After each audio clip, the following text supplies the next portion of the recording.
Très chers compatriotes camerounais du Cameroun et de la diaspora, écoutez ce cri de cœur. Je suis l'abbé François-Xavier Nsié Sonou. Je suis prêtre catholique romain d'origine camerounaise et en mission en France. Je suis fondateur des associations internationales suivantes légalisées au Cameroun et en France pour l'instant. La Synergie estudiantine pour la promotion de l'action intellectuelle et culturelle, l'Association chrétienne pour l'éveil et l'encadrement vocationnel, l'Association internationale pour la promotion des arts et cultures du Cameroun, l'Association des prêtres religieux et religieuses camerounais en mission en France. J'achève une thèse de doctorat multidisciplinaire en sciences politiques, en sciences de l'éducation et en anthropologie en co-tutelle entre le Cameroun et la France. Permettez-moi de m'adresser à vous,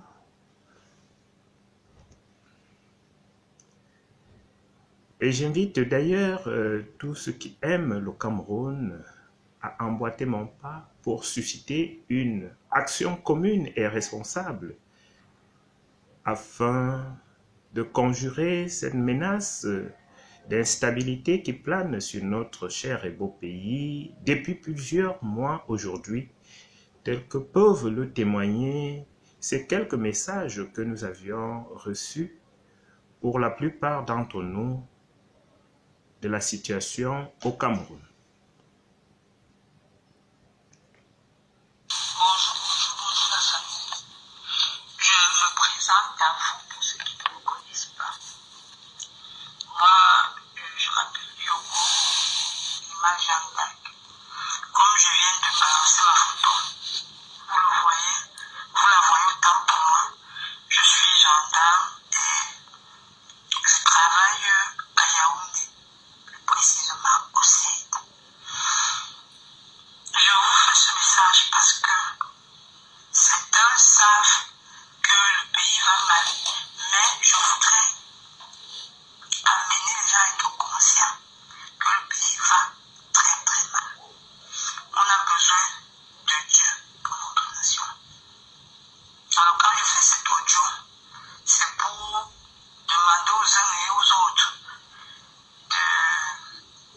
de s'associer à nous, les hommes en tenue, pour combattre les œuvres des ténèbres du diable qui passent derrière la crise anglophone. Je vais vous donner une partie des informations qui nous parviennent à l'instant. Je suis désolé si je ne peux pas vous envoyer les photos, parce que là, je ne peux pas envoyer les photos dans le groupe. Je sais que parmi vous, il y a certainement des âmes sensibles. Je ne peux pas vous envoyer les photos, mais je vais vous donner une partie de ce que je reçois à l'instant. Il y a beaucoup de camarades qui tombent du côté de la zone anglophone.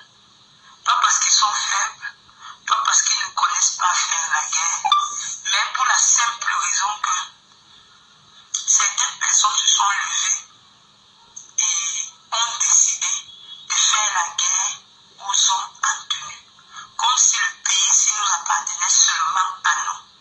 Et pendant qu'ils décident de faire la guerre, de mener une guerre contre les hommes en tenue, ils ont eu à toucher le monde obscur.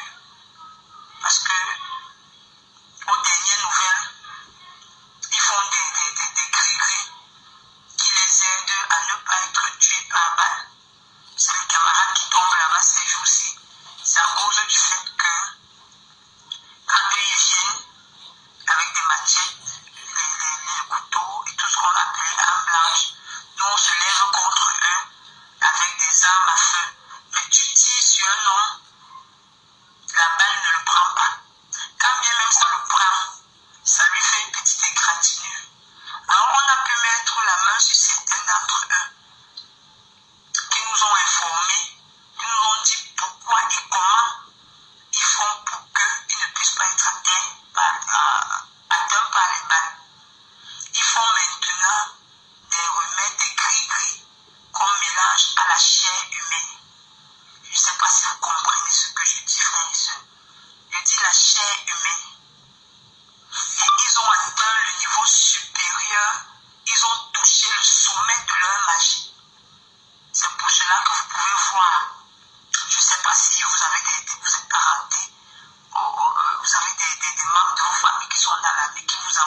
vivre de ce côté-là.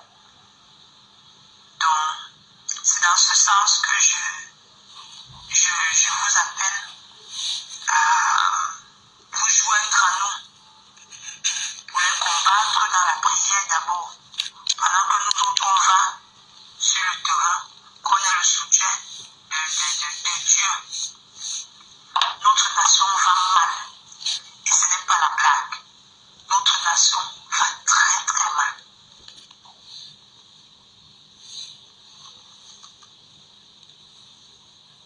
J'espère que chacun va bien.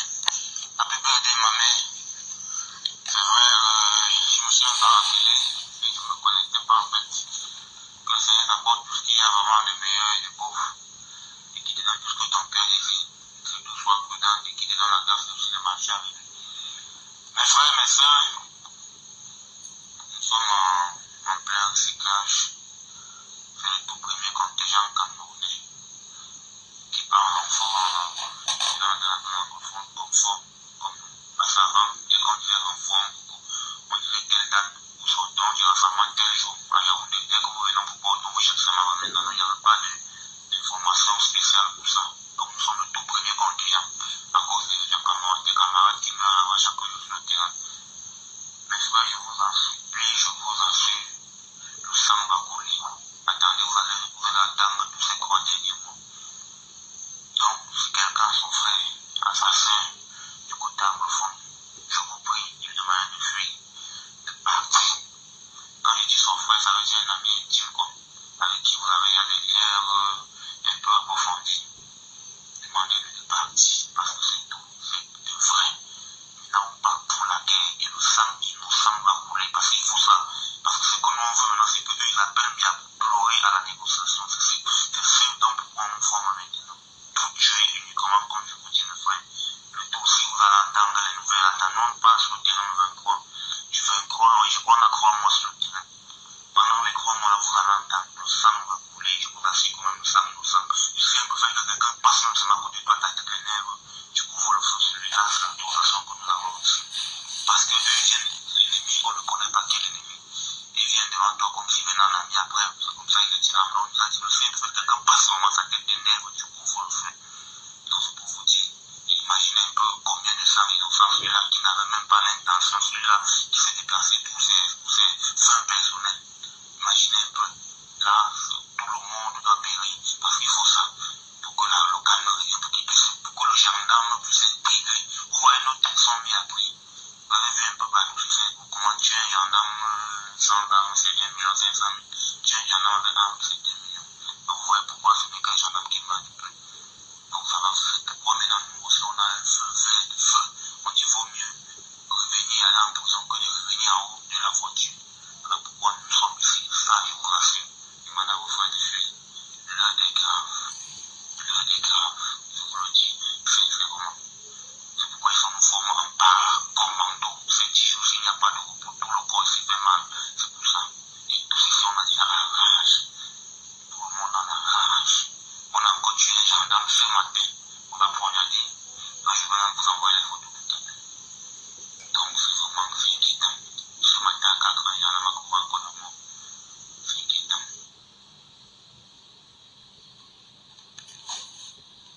Vos camarades, vous, Paquet, vous qui avez des connexions, demandez-leur, l'heure est grave, le souci, ce n'est plus à la gare. Parce que nous, on nous a demandé à nous aussi de laisser quitter nos gens là-haut. Je sais qui va se produire. Je vous rappelle encore, nous sommes le tout premier contingent conforme. Parce que tous les autres gendarmes avant, on prenait seulement pour balancer, parce qu'on supposait que vous étiez informés. Donc maintenant, nous, on nous a pris d'abord, on nous balance de ce côté, on nous fait un petit paracommando, on nous fait la guerre. On nous forme en dos, maintenant on nous recycle contre le terrorisme. Donc ça veut dire riposter à la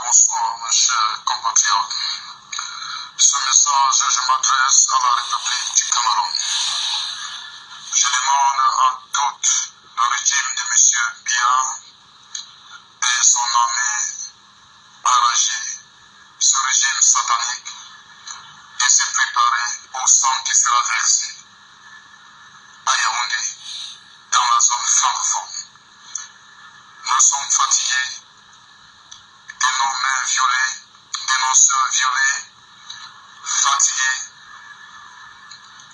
de tous ces hommes tenus arrachés sur notre territoire, nous, le peuple de Sadine Cameroun. Maintenant, il est temps. Vos capitales seront attaquées. Vos maisons seront attaquées. Vos sœurs, vos mères, vos tantes seront tuées. Nous demandons le départ de M. Biya à la tête du Cameroun et tout son régime. Nous donnons à M. Biya 45 jours de libérer le territoire camerounais et son régime satanique. Après ces 45 jours, si ça n'a pas été exécuté, nous allons attaquer la capitale et nous allons libérer tous nos ressortissants qui sont incarcérés sur le territoire de la République du Cameroun francophone.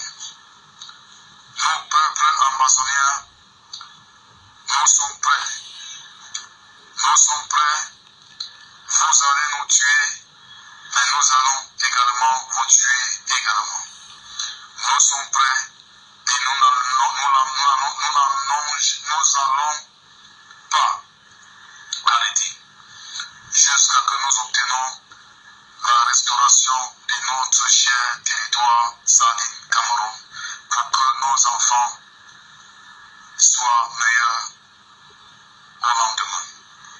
Si vous voulez la paix, laissez-nous partir. Vous avez 45 jours. Partagez ce message à tous les citoyens vivant sur le sol du Cameroun. Après 45 jours, Yaoundé serait attaqué, Douala serait attaqué, toute la zone francophone serait attaquée et tous les francophones qui vivent dans la zone anglophone, ils seront tous attaqués parce qu'ils ne nous ont pas supportés. Ça serait bloc par bloc, maison par maison, village par village. Tout serait ensemble. Nous vous donnons 45 jours. Nous avons entendu de tels discours sous d'autres cieux et certains de nos compatriotes ont dit que ce message que nous venons de suivre n'était pas authentique. Cependant, lorsque nous prenons en considération les différents foyers de tension dans notre pays, ce qui est une responsabilité de tous et de chacun, je veux parler du terrorisme mené par Boko Haram, qui pourrait aussi cacher à coup sûr des velléités sociopolitiques, des tensions dans les régions du nord-ouest et du sud-ouest, que j'évite à dessein de qualifier de crise anglophone, le Cameroun étant un, dont la conséquence est l'escalade des violences verbales et physiques menées du côté de nos forces de l'ordre, comme des groupes de revendications sociopolitiques, situation qui a coûté la vie à plusieurs membres de nos familles depuis un certain temps. Nous comprenons qu'il est temps de nous mobiliser pour que la sérénité revienne dans notre cher et beau pays avant qu'il ne soit trop tard. N'avons-nous pas coutume de dire « le Cameroun, c'est le Cameroun » ? Eh bien, c'est le moment de montrer aux yeux du monde ce que doit signifier pour nous cette déclaration. Le Cameroun, c'est le Cameroun. Cela doit signifier que nos crises sociopolitiques, conséquences d'une démocratie qui s'affermit, ne doivent pas obligatoirement s'achever dans une violence irréparable comme cela a souvent été le cas sous d'autres cieux. Essayons un tant soit peu de prêter l'oreille à ce que peuvent dire ou souhaiter autour de nous nos frères et sœurs des autres nations qui avaient choisi, dans un passé proche ou lointain, de manière consciente ou alors contre leur volonté, de résoudre ce genre de conflit par une violence généralisée. Sûrement que le tour du Cameroun est arrivé de passer chez le coiffeur, comme le dit une sagesse populaire. Le Cameroun, c'est le Cameroun, cela doit signifier que nous soyons capables de dépasser nos rancunes, nos égoïsmes, nos frustrations, nos intérêts individuels pour défendre et chercher avant tout l'intérêt collectif et l'épanouissement des générations à venir. Le Cameroun, c'est le Cameroun, cela doit signifier que nous soyons capables, plus que dans le passé, de nous asseoir autour d'une même table pour trouver ensemble et de manière concertée une issue favorable à tous et à chacun à ces crises qui nous ont déjà tant coûté. Aussi, comme devraient le faire tous ceux et toutes celles qui aiment le Cameroun, permettez-moi de lancer à l'adresse de tous et de chacun, Camerounais du Cameroun et de la diaspora, ce cri de cœur. Mes frères et sœurs, asseyons-nous pour conjurer cette menace qui plane sur notre cher et beau pays, où nous qui sommes dans la diaspora, nous aimons aller nous ressourcer lorsque les tribulations deviennent insoutenables dans nos pays d'accueil. À cet effet, sous l'égide de l'association Synergie Estudiantine pour la promotion de l'action intellectuelle et culturelle, je souhaite tout d'abord réunir la diaspora camerounaise pour la simple raison que nous avions plusieurs fois été indexés dans ces crises, de fournir des moyens financiers et matériels aux principaux groupes de revendication. Aussi parce que nous sommes pointés du doigt d'animer positivement ou négativement les réseaux sociaux à l'international, quand nos concitoyens sur place au pays ne peuvent plus librement le faire. C'est le moment de prouver le contraire en mettant nos moyens financiers, matériels, intellectuels, relationnels, spirituels au service de la paix et de la stabilité dans notre très cher et beau pays, afin que le Cameroun reste toujours le Cameroun. Je propose à cet effet que nous nous rencontrions pour une première concertation dans l'un de nos pays d'accueil, ceci dans les meilleurs délais. C'est-à-dire d'ici un mois par exemple, compte tenu de l'escalade des violences sur le terrain au Cameroun. Il sera question dans cet intervalle de temps de nous rapprocher des autorités de nos pays d'accueil pour obtenir des autorisations afin que cette première rencontre puisse se tenir dans leur territoire, dans le respect des dispositions légales de notre part et dans la garantie des conditions logistiques et sécuritaires de la part des pouvoirs publics. En ce qui me concerne personnellement, je m'engage à me rapprocher du gouvernement français afin d'obtenir de lui que cette première rencontre se tienne en France, tout en restant ouvert à d'autres propositions pour l'accueil de cette dernière. C'est l'occasion aussi pour moi de lancer un vibrant appel à tous ceux qui voudraient prendre part à l'organisation tant administrative que matérielle de cette rencontre, de me joindre le plus urgemment possible au contact contenu dans ce message. J'en appelle particulièrement aux responsables religieux camerounais de la diaspora, des confessions religieuses catholiques, protestantes et musulmanes. Et parce que tout vient de Dieu, vous serez invités dans les prochains jours à une célébration œcuménique à Paris. Nous vous y attendons nombreux pour que nous puissions ensemble, comme les fils et les filles d'un même Père, prier le Seigneur de ramener la paix au Cameroun. J'invite d'ailleurs nos concitoyens des autres pays à se joindre à nous dans la prière. Que Dieu protège notre pays.